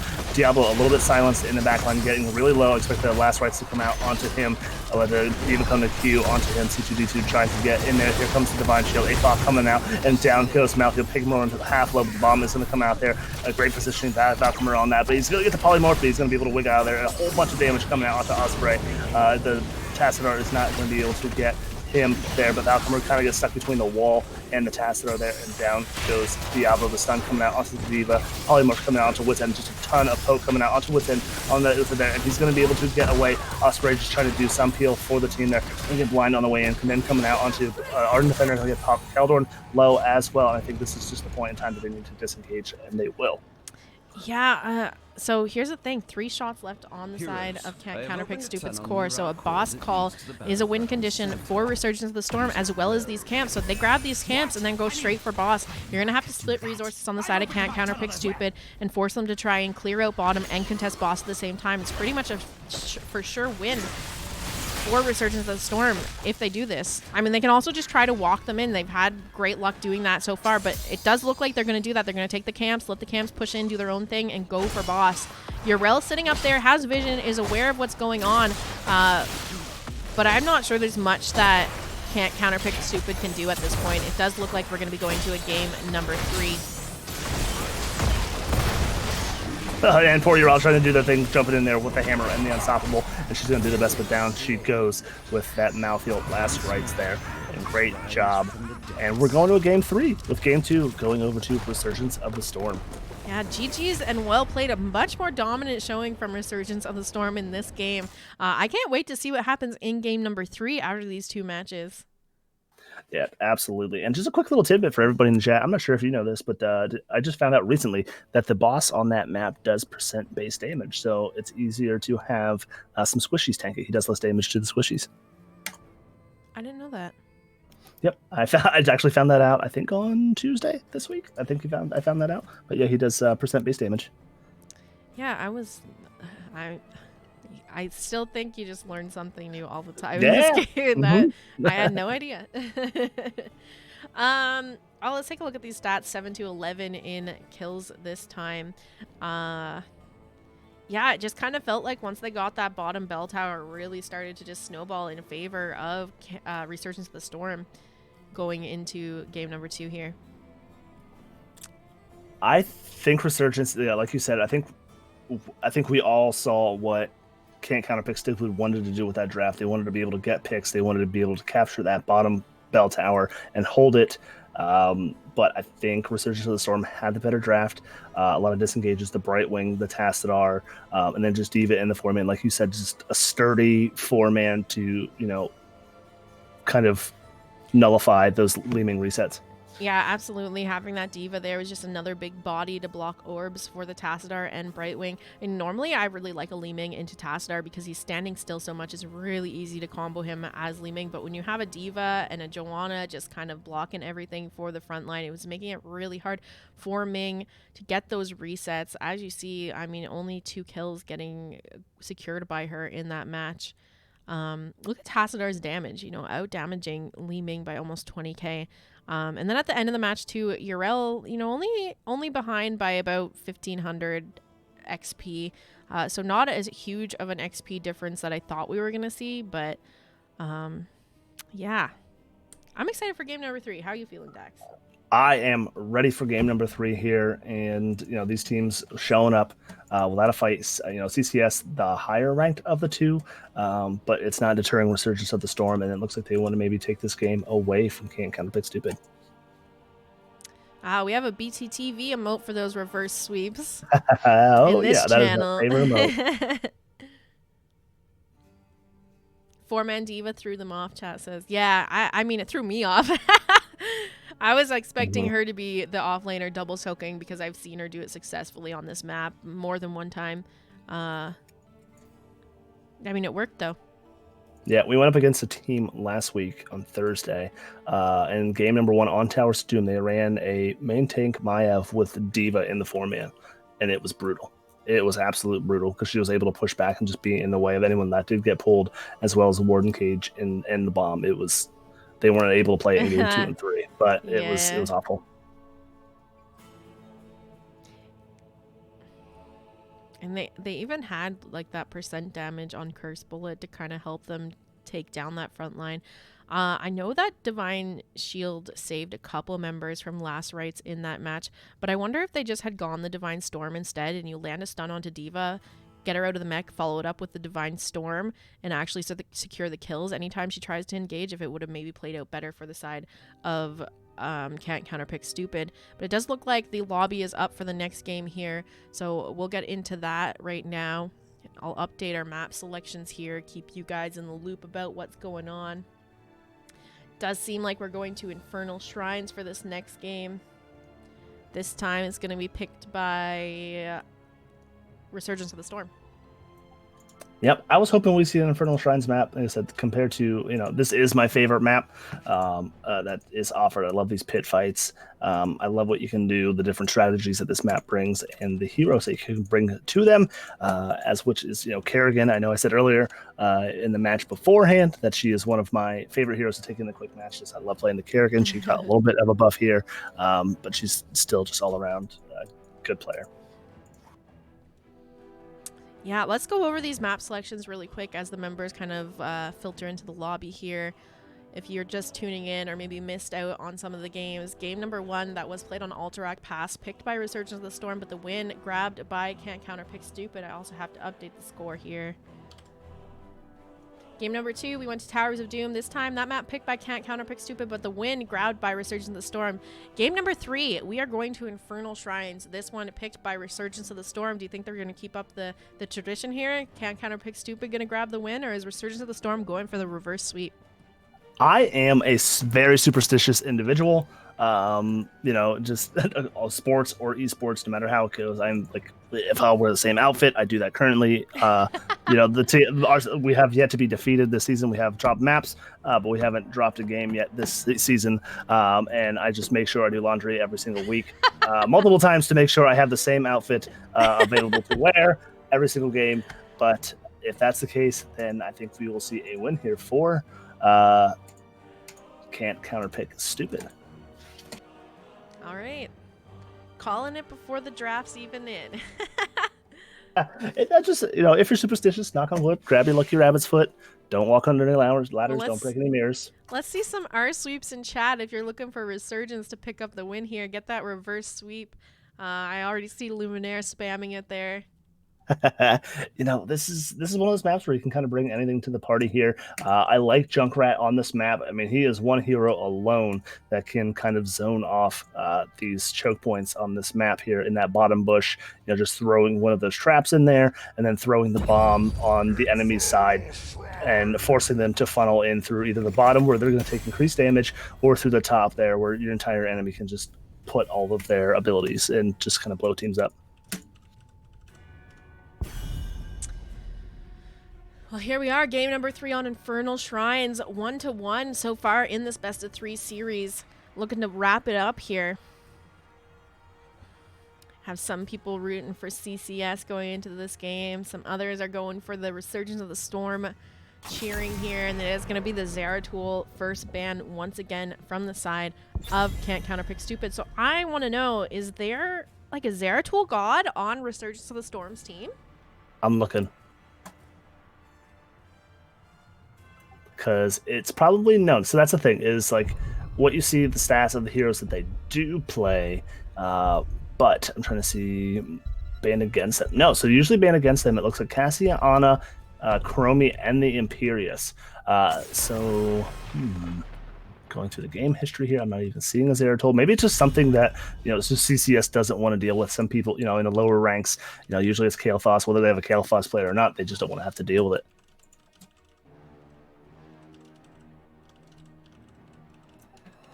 Maybe, Can't Counterpick Stupid just knows that their positioning is, kind of maybe grouped up at times that, a Zeratul with a Void Prison can kind of just lock some stuff down.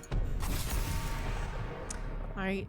Garrosh ban from the side of Resurgence of the Storm. Once again, Tassadar being taken away this time by Can't Counterpick Stupid. We've seen Tassadar played both games. One on first game played by Can't Counterpick Stupid. Second game, Resurgence of the Storm. So maybe he is the, the win condition for these teams. Yep, there we go. And there is the same two bands as last game, the Garrosh and the Sylvanas band.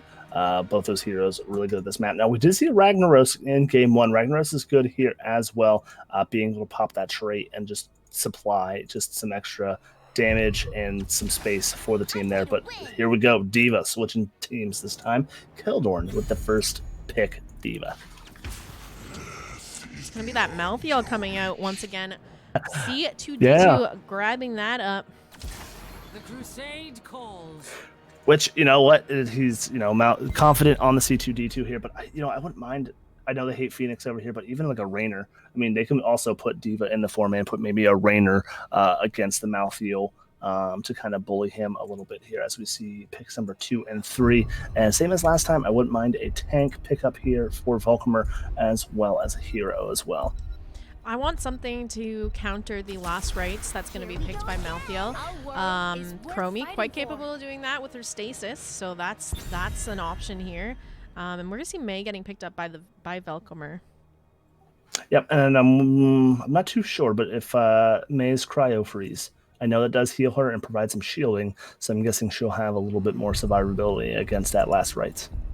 Yeah, it's one of those tricky things because if you're popping into your trade as May to save yourself from a last rites, you're going to end up, stuck in a spot and no health when you come out of it anyway. So yeah, it's not really the best tool to save you from a last rites Malthael.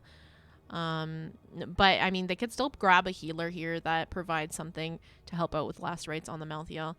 We are going to see the Lucio band coming out from Resurgence of the Storm. Last ban for Can't Counterpick Stupid being locked in here in just a moment. I expect a healer ban, and that's what we're going to see. It's going to be that Anna being taken away from Resurgence of the Storm. Yeah, no nano boosted Malthael shenanigans here or whatever mage they decide to pick up. Possibly a Jaina here. Tassadar was taken away. Just trying to see here. Chromie was taken away as well. Jaina's good here. Kael'thas is good here. Orphea, perhaps? She's also good on this. How about Mephisto? I like me some Mephisto. And it's going to be the Anduin also locked in by the side of Resurgence of the Storm for their healer role here. We still need a healer on the side of Can't Counterpick Stupid. I'm probably looking at another DPS, some kind of auto attack damage. So it's going to be Lunara filling that role. And what's this healer going to be? I will fight to my last breath. Okay, so yeah, Rhaegar for the Ancestral, probably trying to save some people here, but they got a wicked combo on the side of Resurgence of the Storm here. Possibly, Johanna Light Bomb combo with Mephisto, Durance of Hate, and whatever Pig Merlin wants to bring to the party here for some more damage getting dumped in there. I wouldn't mind, like I said, seeing a Kael'thas here. They could run double mage, Vala as well. Rainer's still available. So is Greymane. Well, they're going to take another bruiser, their double bruiser, working out pretty well for them in game number 2. So they're going to lock in Thrall for their last option here. So I'm thinking Thrall's going to be maybe running in the 4-man. Maybe we'll be seeing Crash Lightning, potentially. I don't really like that, but... So maybe, you know what, I think there's maybe 2 maps that Crash Lightning could work, and it's BOE and Braxis. But I still think it may be Rolling Thunder, maybe to deal with that D.Va and the May as well. Yep. Because you said Echo's in the 4-man. Echo is just really hard to finish because you have your teammates kind of helping you wave clear. So I think it's Rolling Thunder here. Yeah, I personally would probably go Rolling Thunder, but I don't know. Sometimes you see Thralls joining the 4-man and they take the Crash Lightning. I always just feel like it's one of those, for a level 1 questing talent, it usually isn't finished off till pretty late in the game, so I don't really, it just doesn't get as much value as you would hope.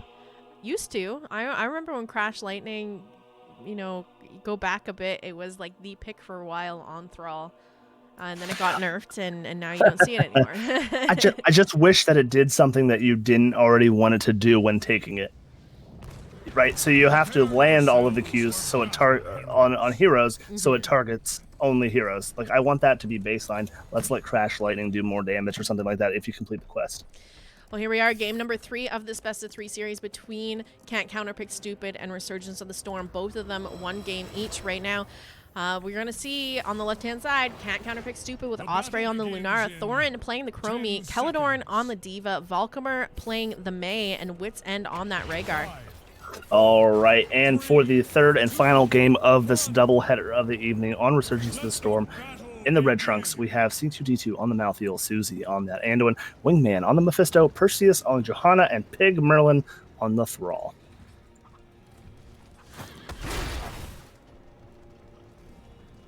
All right, and we're going to see Anduin and Thrall still holding level 1 talents here. I think Thrall wants to see who decides to go in the off lane here. I was just going to mention, too, Lunara does have that spell armor ability, I think at level 13. So she'll have that. Is it level 13 or 7? She has a spell armor ability. It is 13. 16, yeah, 16 and 20 are her power spikes on the neurotoxin trait. But yeah, I think the only other talent at that tier that's maybe picked is the slow, which they're not going to have to worry about. So yeah, so Lunara has a little bit of tools in her kit to also kind of avoid that last right damage. There's Mei popping that unstoppable for a second, getting herself healed up. The camps are now up and available for the teams to grab here. We're going to see Celadorn start that camp on the side of Can't Counterpick Stupid already. Interestingly enough, they are having Lunara up in that top lane, being the offlaner in this match. Lunara in the offlane can cause such a headache for offlaners. She does so good at poking them down and you know, hitting that slow to be able to back off anytime they get in melee range, and she's just dominating into this Thrall right now in the top lane. Yeah, I saw that in the chat that you know, Lunara is a good pickup into the Malthael there. Like you said, just, you know, the range has such a good trade into these melee heroes, but at the same time, Lunara is so squishy, one of the smallest health pools in the game, that, you know, not having her R readily available here this early in the game, she is susceptible to some ganks. These lanes are definitely not how we were expecting them to be set up. Malthael is joining the 4-man with Thrall in the off lane. So a little bit interesting plays coming out, and Diva in the 4-man on the side of Can't Counterpick Stupid. She is about to lose her mech here, which is going to boost out of there. Poison damage on her from the, or I should say overtime damage from the Malthael. She's going to pop out of that and lose that for the time being. They do have that camp to clear out in the mid from the side of Can't Counterpick Stupid, which is going to give them the opportunity to go for this bottom siege camp, while Resurgence of the Storm picks up the siege camp in the mid on their side.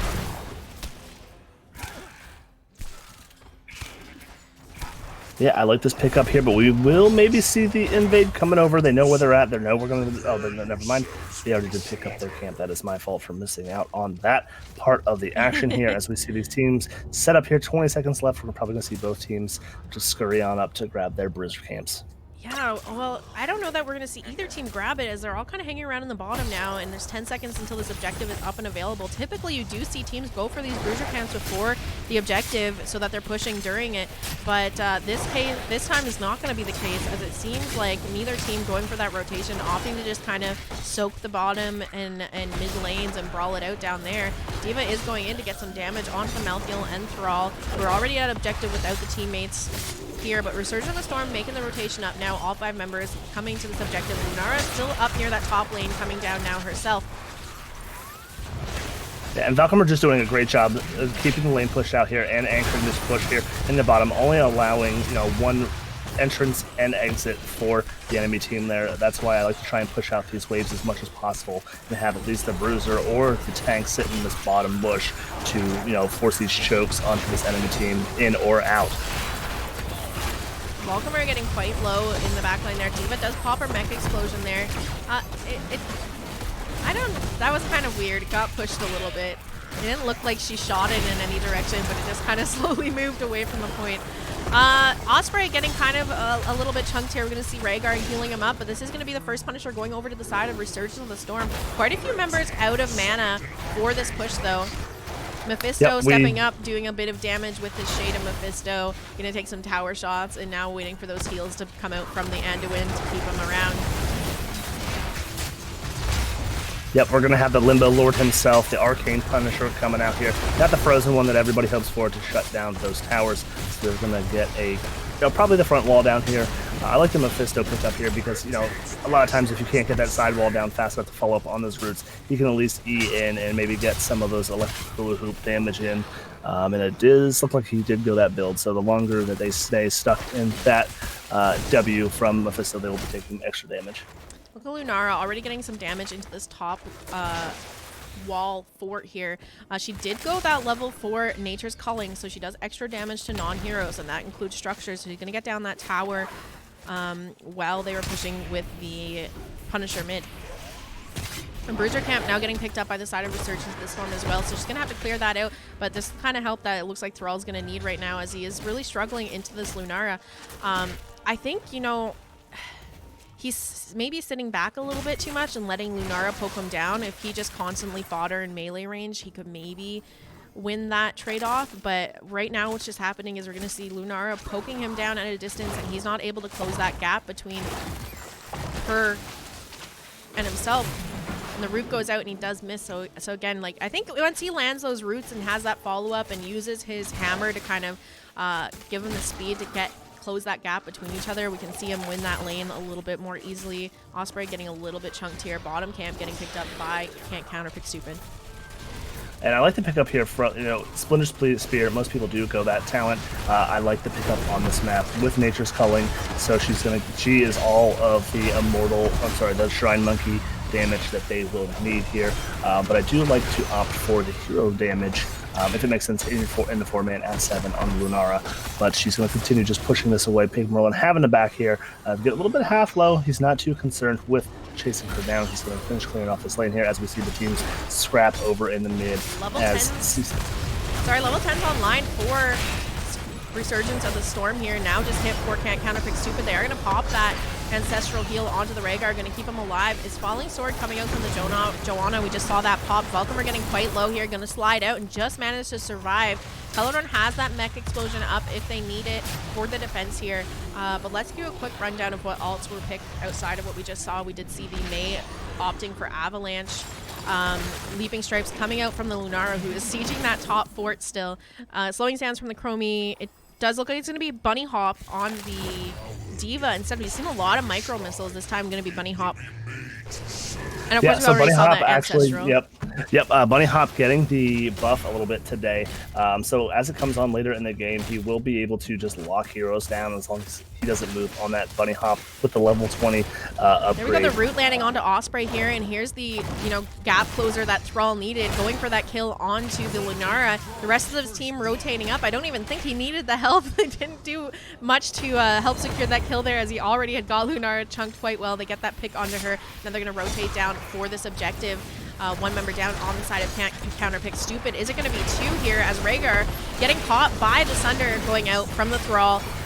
And they find that second pick here. Vulcamer coming up to try and peel for him, but unfortunately just a little bit late to the rotation. Already 15 skeletal defenders taken down by the side of Can't Counterpick Stupid, but now with 2 members down here, they're going to have to back off for the moment. They throw out that mech explosion to kind of, stall out, create some time, pick off a few more minions, but they need to be a bit careful here. And then there's the stuns coming out from that Bonnie Hop there in these tight little choke points. But down goes Diva's mech. She's going to kind of get herself caught, but we're going to catch Malthael in the avalanche and remove him from this pipe. Perseus getting poked down a little bit by Baby Diva. Osprey back from the quick timeout, but we're going to see how Holy World Salvation coming out to protect everybody on the side of the Resurgence and Storm and topping them off a little bit. Only one more skeletal defender for the side of Can't Counterpick Stupid, and they will have this objective. In for the objective. Nice job, and out comes Frozen, John Cena. Angela getting caught out here a little bit, getting stuck in that Chromie, Slowing Sands. Yeah, so even though Resurgence of the Storm able to get those picks right before objectives, somehow Can't Counterpick Stupid just running away with the lead on those skeletal defenders and managing to secure the objective by poking it down there with the Diva mech, zoning them off. And this objective, Frozen Punisher, as you said, already losing that bottom fort, pushing into the bottom keep here. Absolutely, and that is the power of this Frozen Punisher here. And down goes this keep while D.Va is doing their best to catch this double soak here. I like Keldorn's strategy here, hopefully knowing that the ranged minions do about 400 damage, I think it is, per auto attack on structures. So just clearing that wave there and allowing them to do the majority of the damage here. So we're going to see them to rotate back middle. We're going to see the invade coming out from Can't Counterpick Stupid as Resurgence of the Storm just goes back to clearing lanes. So we're going to try and save maybe that top fort there and clear out mid. I mean, at this point, Can't Counterpick Stupid doesn't really need to look for fights. They can just start painting the map blue. All of the camps are up on the map right now, and they can just kind of grab those and just create a lot more pressure for Resurgence of the Storm to have to deal with while getting XP from the camps themselves.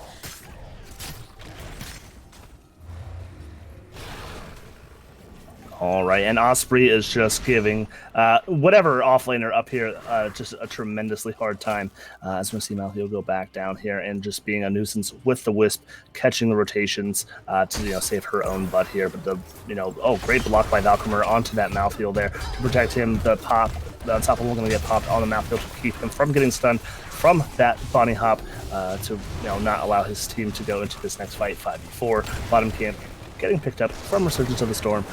And as we see, members of Can't Counterpick Stupid just want to take away this top four as much as possible. Big damage coming out from the Chromie there. Mephisto getting quite chunked by the Dragon's Breath on the Chromie. We do have D.Va with her Mech Explosion up and available if they want to use that here or need to use it. Malthael coming back down for the rotation. Here's the Falling Sword going out, connecting onto the members of Can't Counterpick Stupid. Wit's End getting quite low. He is going to get picked off there before his Ancestral Heal is able to connect onto him. Velcomer also quite low, and the Mech Explosion was used there by the D.Va. The rest of the members able to back off, so that's going to be a 1-0 in favor of Resurgence of the Storm. Look at their bottom keep, though. There's a Kata sitting on that right now. I mean, there's a wave spawning in, but if you have that constant, pressure, which Lunara is looking like she's going to try to provide, that keep's going to fall just to minions over time. Joanna getting quite low there. Leap of Faith coming out to save her. D.Va trying to chase for that kill, but she's going to end up in a bit of a dangerous situation here. Pops the Unstoppable, but her mech is down. We have the Blizzard trying to help zone the members of Resurgence of the Storm out to her, but Last Right's connecting onto her, and we are going to see the D.Va somehow managing to survive. 17 health. And here's Osprey looking for that pick onto the Malthael. They're trading back and forth there, trying to avoid being in range of that last Q to kill her and heal the Malthael, and we are going to see Malthael getting picked off. So back and forth in these fights. Oh my gosh, sometimes it's just, that's good to be, or better lucky than to be good there. 17 health from that baby D.Va sneaking out there with just a sliver of hope there. Like you said, bottom keep, it does get cleared off there by the Thrall, but, mid is almost done here. That is, that's kind of what I think Resurgence of the Storm does need, is maybe some more of this map pressure here, some, it's passive experience of their own, some, periodic catapults to get kind of back online. Close, very close on experience here. 16 online now for Resurgence. Yeah, I was just going to say teams actually opting to grab the Bruiser camp this time before objective, so those are going to be pushing. Big wave crashing on that top fort for Can't Counterpick Stupid. It's already getting threatened by just like the pressure up there. May getting quite low. She's going to pop that Avalanche, knock the Thrall back. Not going to be enough to save her. Leaping Strikes going out onto the Anduin from the Lunara, but he is going to pop that Holy Word Salvation. Managed to survive, and here comes a Falling Sword from Joanna. Doesn't connect onto any members of Can't Counterpick Stupid, and they're looking kind of back up here while they're missing their tank. Just kidding. They want to go back in. D.Va trying to pump some damage out, looking to get that Mech Explosion up. She's super close. Osprey getting chunked a little bit. The chase is on from Joanna, going for that Chromie, but everybody able to back up on the side of Can't Counterpick Stupid as the Resurgence of the Storm works away on this objective, already at 33-34 skeletal defenders. All right, and the third objective going over to Resurgence of the Storm. Another Frozen John Cena here. I would expect CCS to forego this fort. It's pretty much done. To begin with, we're going to support Keldor and grabbing that camp here as they step back to catch this jump, hopefully properly enough behind the wall. We're going to probably see Wingman blink in with this electric hoop to follow up on any sort of damage that comes their way. As you said, Frozen Punisher, so this front wall shut down by that ice. They are going to manage to take that down pretty easily. And now they keep getting focused. It's once again shut down by the Frozen Punisher. Jump goes out onto Wit's End and Peladorn. That Mech Explosion is up and available. It looks like May going for that engage, trying to catch the Mephisto, but Leap of Faith comes out to save him here, and they're going to back off on the side of Resurgence of the Storm. But look at this bottom. Osprey just pushing in that bottom keep, almost managing to secure a keep while the rest of the team was pushing with Punisher. Let's see if he can manage to get away here, rotating out of vision, and is able to avoid the gank onto him as well. So I really love what Counterpick Stupid is doing here, grabbing value where they can, even though they lost the objective. I'm a little worried here for the Lunar and Rhaegar. There's going to be a rotation onto them here in just a moment. Yeah, great vision and great communication there. Wit's End should be able to get out of there. Just the root getting missed by Pig Merlin there. Blind coming out just to make sure nobody else is going to get any sneaky auto attacks in there. But yeah, bottom camp, the invade was successful from Resurgence of the Storm. D.Va is just queuing it here. Going to finally finish off this top fort. Bottom keep has only, sub 4,000 health left as we see C2 T2 rotate back up onto this Malthael. Both I'm getting throwbacks to game number 1, where even though Counterpick Stupid was losing the objectives, they were managing to get structures up on the side of Resurgence of the Storm. So they've managed to secure bottom fort and the top fort now, even though they haven't secured those objectives to help them do it. Next objective also spawning bottom. Like I said, they got that bottom fort down. Here comes a falling sword from the Joanna. It does look like the focus onto the Malthael from D.Va, but unfortunately Last Right's going to get the pick onto her. Mech Explosion going out from the D.Va. She does get stunned and not able to get back into her mech before getting picked off there. So that's 2 members to 1 down in favor of Resurgence of the Storm in that fight. I was going to say... Oh, go ahead. Oh, no. I was going to say, they have that fountain down below, but now with those picks, they're not going to have their fountain or fort for the next objective. That advantage that they did have set up for them about to be lost here. Counterpick Stupid looks like they really want to try and save it out there. Volcom are getting quite chunked. We have that Ancestral Heal coming out to connect onto him. That fountain still alive. That new upgraded shielding is making these fountains a little OP. But no, like you said, I think Resurgence of the Storm is doing a great job taking these long sustained fights that, just like Uther did in game 2, that Rhaegar does not do well into. Rhaegar kind of wants fights to be done and over within 5-6 seconds, and anything longer than that, he has no cooldowns. Outside of maybe Ancestral to top somebody else off with a little bit of burst healing. Yeah, and he's going full shield build too, so he doesn't have that. He could have talented into a cooldown reduction on his Q at level 16, I believe, but instead he's opted to go for the shields talent. So you are kind of right there. You get kind of long cooldowns on those heals coming out from Rhaegar. It does look like Counterpick Stupid going to look to grab their siege camp here right before objective. This one once again in the bottom. I shouldn't say that. I said earlier that they've lost all the objectives, but they did win the last one here, even though Resurgence of the Storm got a couple picks onto them. I think this is 3 in a row for them. We are 2-23 already on Skeletal Defender as Bunny Hop comes out. She has that Unstoppable to avoid getting hit by the Sunder. Velcom are getting quite low, is going to slide on out of there. D.Va now caught in the back line of Resurgence of the Storm. Here comes the... oh my goodness. Consume Souls. I'm so used to Durance getting picked up. I'm like, what's that all called? Consume Souls. Yeah, really good. And he did not go the upgrade at 20. I was expecting it to, cast again, but he's just going to go with the full lightning build, which I don't blame him here. Mortar Punisher coming out here. We're going to be marching down the lane here. And this could be the point where, Resurgence of the Storm can get a keep here, maybe 2 keeps if they're lucky. Death timer's sitting above 30 seconds here, so they have all the time in the world to maybe get this keep down and maybe make a core call here. And this is a level 20 Punisher, but unfortunately probably the least seeked out Punisher, the Mortar Punisher. Jump goes out, that does land on a Velcomer. Here comes the Falling Sword from the Joanna. She's now taking keep damage here. Those keeps do a little bit more damage now, and she's starting to fall pretty quickly. Fortunately backing up now to safety, and they're looking to chunk down this Punisher, but the keep is falling. Mephisto is just taking a crap ton of tower shots, getting all of that hula hoop damage in there, and just getting the full blunt of the damage of that Angry Tower. Perseus getting jumped on here. It is a core call here. C2D2 getting chunked down by Lunar. The poison damage in full effect there. Leap coming out from John Cena to stall onto D.Va and Falconer here. Core is at 50% health. Susan getting rooted into this snow. Wingman low as well, popping the blink on that. Down goes them as well. But game 2 and the series going over to Resurgence of the Storm. GG's and well played to Resurgence of the Storm. That was such a, I mean, can't counterpick stupid, throwing everything out that they could there to do the core defense. We saw the snowball connecting. We saw the D.Va literally getting max value out of her bunny hop, trying not to move as much to continue it on for as long as possible, and landing it quite a few times on the members of Resurgence of the Storm, but just not enough to defend the core there. Game going over to Resurgence of the Storm to wrap up the series 2-1. So we got that reverse sweep happening, Dax. We got it. That our sweep in the chat. Yeah, just a great game coming out there. You know, like I said, we were curious about what mage was going to get picked up.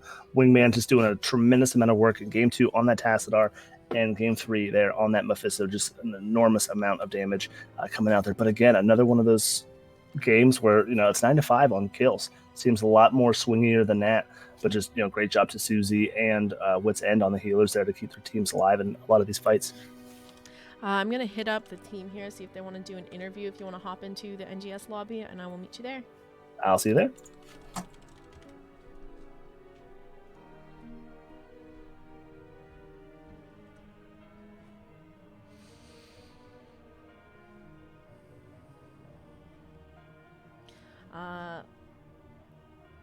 While we're just waiting for one of the members of Resurgence of the Storm to come in for this interview, and I've got everyone here in chat, I just wanted to remind you that Slexi and I are organizing a tournament for Girls Gang Squad charity tournament to raise money for Breast Cancer Research Foundation.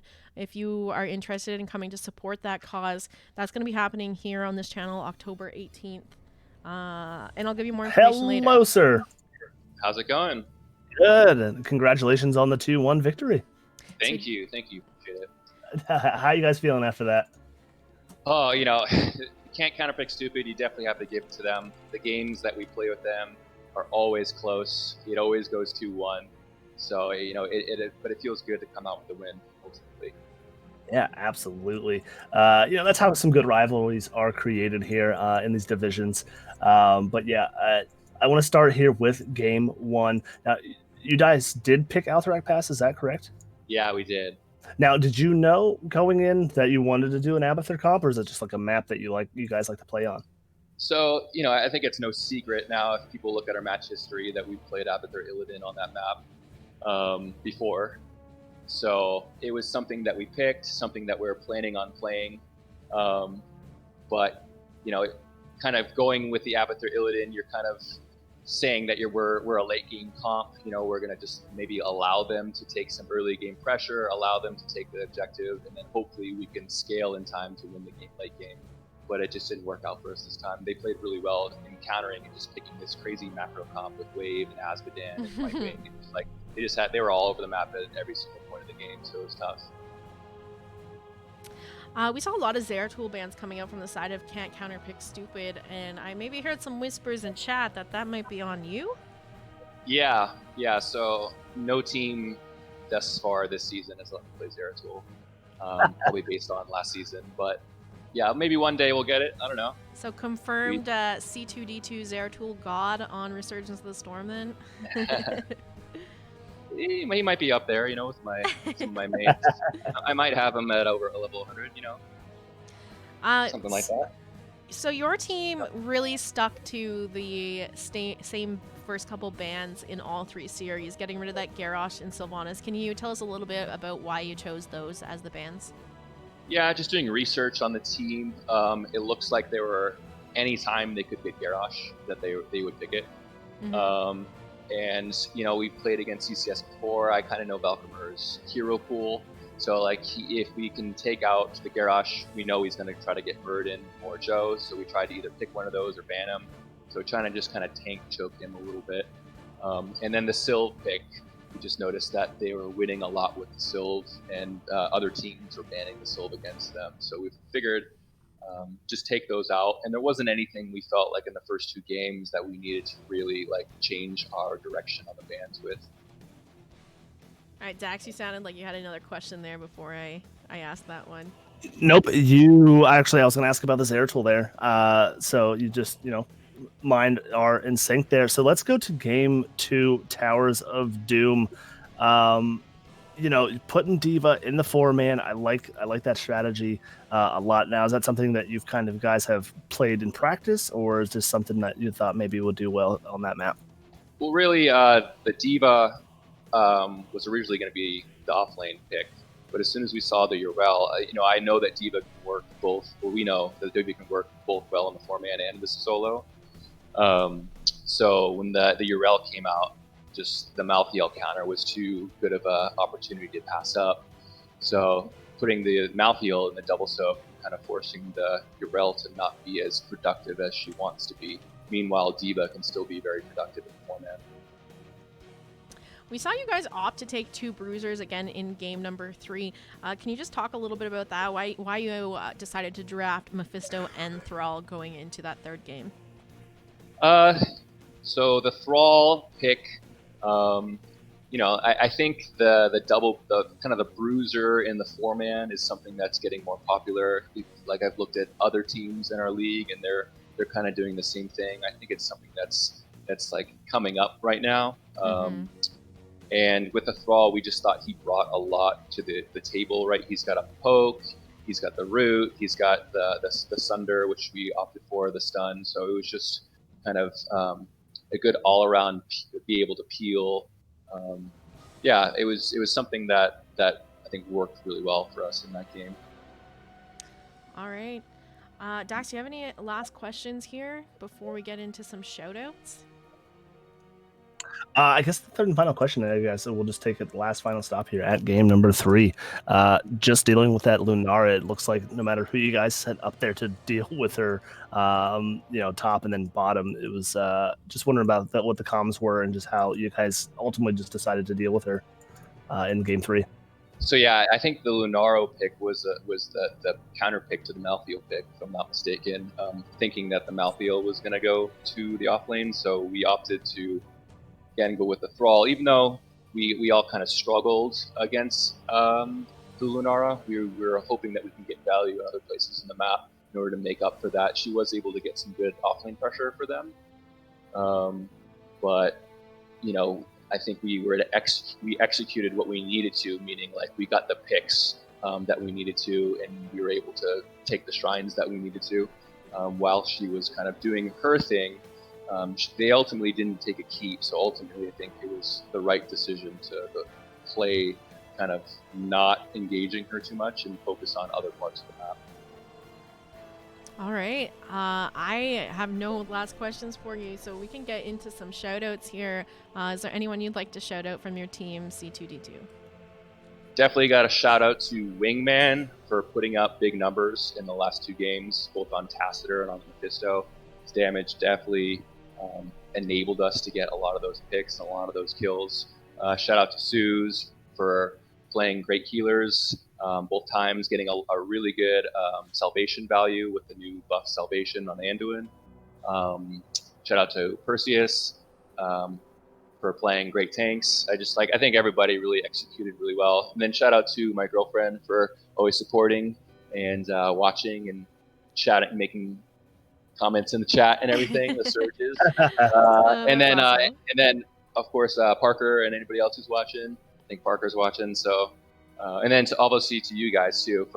I love it when we get casts, and I love the NGS community, and I think it's one of the best leagues that are out there, and everybody's very positive, and we've had a great experience so far in our 2 seasons here.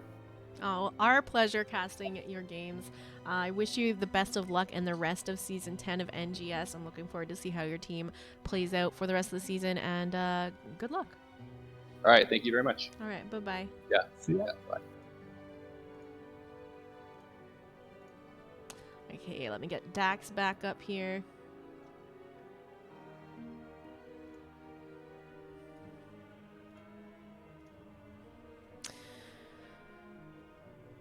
Okay, that's gonna wrap up our games tonight. A nice doubleheader here.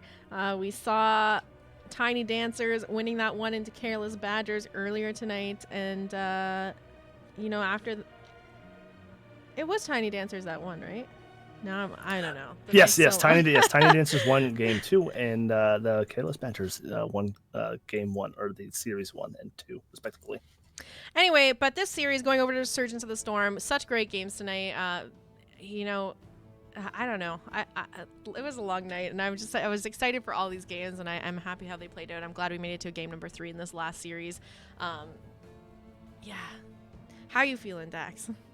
I am good. I always have a blast casting with you. Thanks to you, thanks to your community for having me here. Always a good time. The chat tonight has been wonderful. Yep, 1 on the chat. Careless Badgers 1 over Tiny Dancers. I'd said that wrong myself. Been a long day of great games. Yeah, Dax, why don't you tell people where they can find you? Give yourself a little shout out, because I really appreciate you coming to help me with these casts and allowing my voice to make it through all these games. Hey, not a problem. Best place to find me is probably on Twitter, Dax_Hots.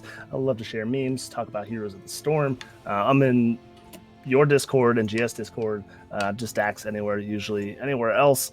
And then on Tuesdays, I actually host with Jinx Cat, who was in the chat. We do a small show called Nexus Edge, Tuesdays at 4 Western time, 7 Eastern time.